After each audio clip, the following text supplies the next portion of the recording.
Hi everybody, welcome to this video. আজকের video হতে যাচ্ছে IPR 1956 অর্থাৎ ইন্ডাস্ট্রিয়াল পলিসি রেজলিউশন 1956 এই সম্বন্ধে। বেসিক্যালি আমরা যেটা জানার চেষ্টা করবো এটা হচ্ছে এই IPR 1956 অর্থাৎ ইন্ডাস্ট্রিয়াল পলিসি রেজলিউশন 1956 এটার বেসিক এলিমেন্টস কী ছিল এবং এর পেছনের উদ্দেশ্য কী ছিল, কেনই বা করা হয়েছিল IPR 1956।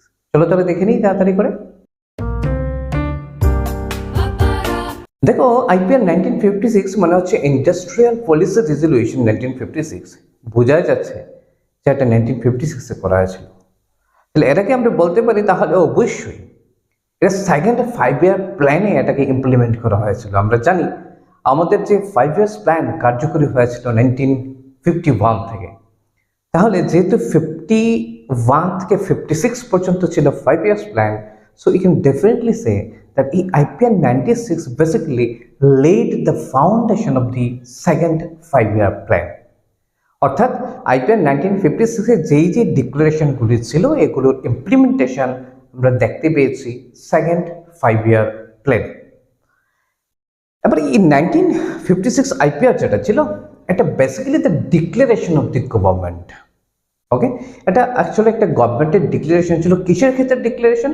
In the leading role of the government in industrialization, অর্থাৎ ইন্ডাস্ট্রিয়ালাইজেশনের ক্ষেত্রে গভর্নমেন্ট একটা লিডিং রোল নিতে যাচ্ছিল। আমরা জানি industry is basically the basis of growth. যদি সাস্টেইনড গ্রোথের কথা বলি কোনো একটা দেশের, তাহলে ইন্ডাস্ট্রি একটা বিরাট বড় রোল প্লে করে থাকে। এই গভর্নমেন্ট বুঝতে পারলো যে তাদের একটা নিজস্ব হস্তক্ষেপ বা ইন্টারভেনশন এক্ষেত্রে থাকা দরকার, আদারওয়াইজ এই সাস্টেন গ্রোথকে কন্টিনিউ করা যাবে না উইথ সোশ্যাল ওয়েলফেয়ার। এক্ষেত্রে একটা কথা বলে রেখি, আমাদের দুটো সেক্টর থাকে, পাবলিক সেক্টর আর একটা হচ্ছে প্রাইভেট সেক্টর। বা প্রাইভেট সেক্টরের ক্ষেত্রে বেসিক্যালি তাদের মেইন যে মোটিভ হয় প্রফিট ম্যাক্সিমাইজেশন। প্রাইভেট সেক্টর আমরা ওইগুলোকে বলি যেগুলো বেসিক্যালি ডেভেলপড অথবা রান প্রাইভেট সেক্টরে, প্রাইভেট এন্টারপ্রাইজেস দ্বারা হয়। অর্থাৎ যেসব ইন্ডাস্ট্রিজগুলি প্রাইভেট এন্টারপ্রাইজেস দ্বারা কি হয় এস্টাবলিশ এবং রান করা হয়, চলে, এগুলিকে বলছি আমরা প্রাইভেট সেক্টর ইন্ডাস্ট্রিজ। তবে তাদের ক্ষেত্রে মেইন মোটিভ যেটা থাকে প্রফিট ম্যাক্সিমাইজেশন। বাট পাবলিক সেক্টরের ক্ষেত্রে তাদের মেইন মোটিভ হচ্ছে সোশ্যাল ওয়েলফেয়ার, ওকে, সমাজের কল্যাণ করা। তো এক্ষেত্রে গভর্নমেন্ট বুঝতে পারলো যে কি করা দরকার, তাহলে সোশ্যাল ওয়েলফেয়ারের জন্য খাটা দরকার with growth. That's why IPR 1956 was introduced, right? যেটা বলেছিলাম it is basically the foundation of the second 5-year plan. এবারে কি বেসিক এলিমেন্ট ছিল এই IPR 1956-এ, এগুলো একটু দেখেন। বেসিক্যালি তিনটা বেসিক এলিমেন্ট আমরা বলতে পারি। নাম্বার ওয়ান হচ্ছে ক্লাসিফিকেশন অফ দি ইন্ডাস্ট্রিজ, অর্থাৎ ইন্ডাস্ট্রিগুলিকে ক্লাসিফাই করা হয়েছিল তিনটে ভাগে। নাম্বার টু আমরা বলতে পারি লাইসেন্সিং, ইন্ডাস্ট্রি লাইসেন্সিং অর্থাৎ ইন্ডাস্ট্রিয়াল লাইসেন্সিং, ইন্ডাস্ট্রির ক্ষেত্রে লাইসেন্স প্রথা চালু হলো। নেক্সট হচ্ছে ইন্ডাস্ট্রিয়াল কনসেশন, অর্থাৎ কিছু কিছু ইন্ডাস্ট্রির ক্ষেত্রে কনসেশন বা সাবসিডি দেওয়া শুরু হলো। এই তিনটে হচ্ছে basic element in case of IPR 1956, যে যে ডিক্লারেশন ছিল এগুলির মধ্যে। এবার একে একে যদি আমরা আলোচনা করি, নাম্বার ওয়ান বলেছিলাম আমরা ক্লাসিফিকেশন অফ ইন্ডাস্ট্রিজ।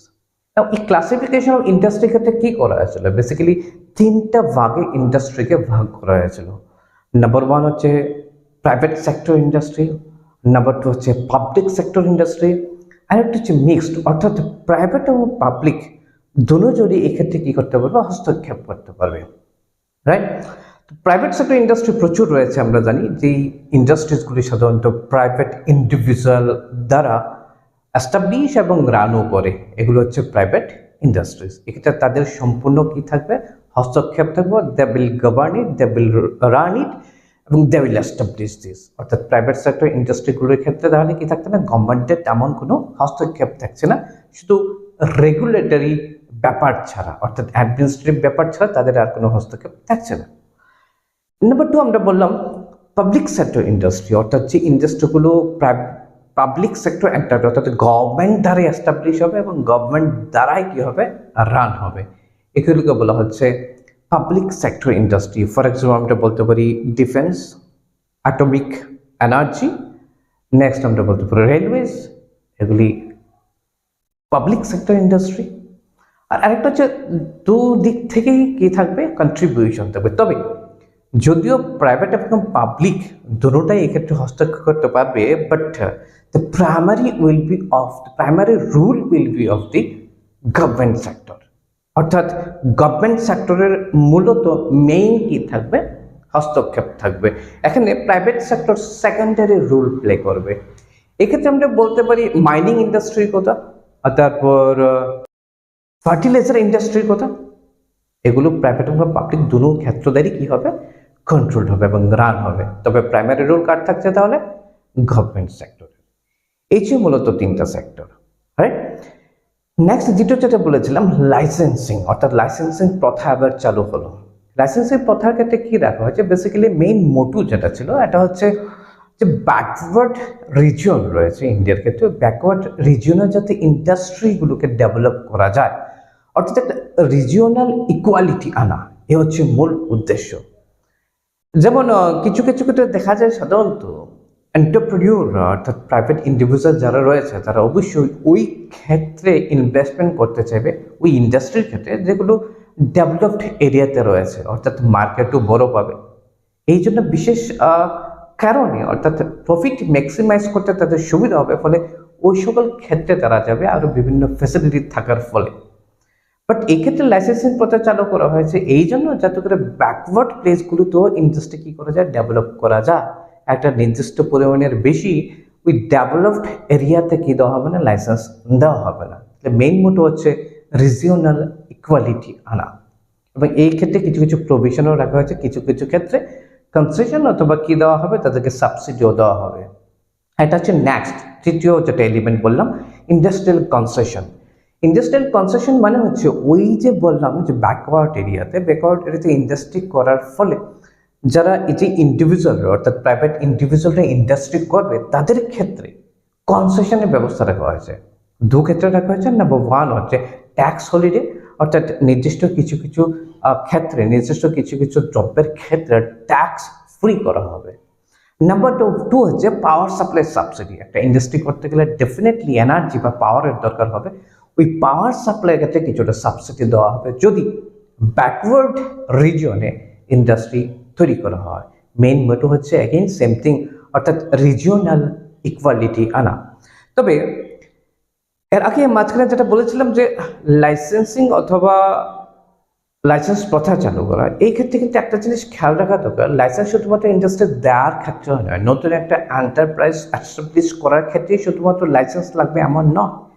গভর্নমেন্ট আবার বলতে চাইছে যে না, যদি তুমি কোনো কারণে প্রোডাকশন ও কি করো, ইনক্রিজ করো, অর্থাৎ কোনো ইন্ডাস্ট্রির প্রোডাকশন যদি বৃদ্ধি করতে চায়, প্রোডাকশন ক্যাপাসিটি, দেন হলো licensing system will cover this one. অর্থাৎ এক্ষেত্রে লাইসেন্সিং সিস্টেম এই ব্যাপারটাকে কভার করবে। কারণ হচ্ছে এক্ষেত্রে এলোকেশন অফ রিসোর্সের একটা ব্যাপার রয়েছে, যে ইউজাররা ওই রিসোর্সগুলো এলোকেশন করবে এর একটা ব্যাপার রয়েছে। গভর্নমেন্ট চাইছে এটাকে কন্ট্রোল করা, কারণ প্রাইভেট ইন্ডিভিজুয়ালদের profit maximization is not the main motto of the government.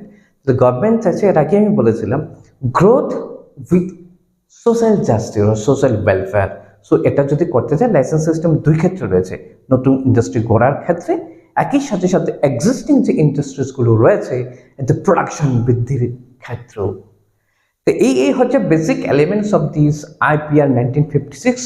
তোমরা বুঝে গেছো তাহলে এদিক থেকে কি রয়েছে তাহলে বেসিক এলিমেন্টস এবং কেন করা হয়েছে, what are the basic motto or what are the basic objectives of the government behind it, right?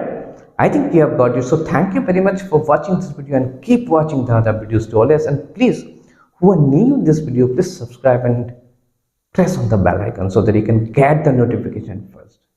Thank you so much.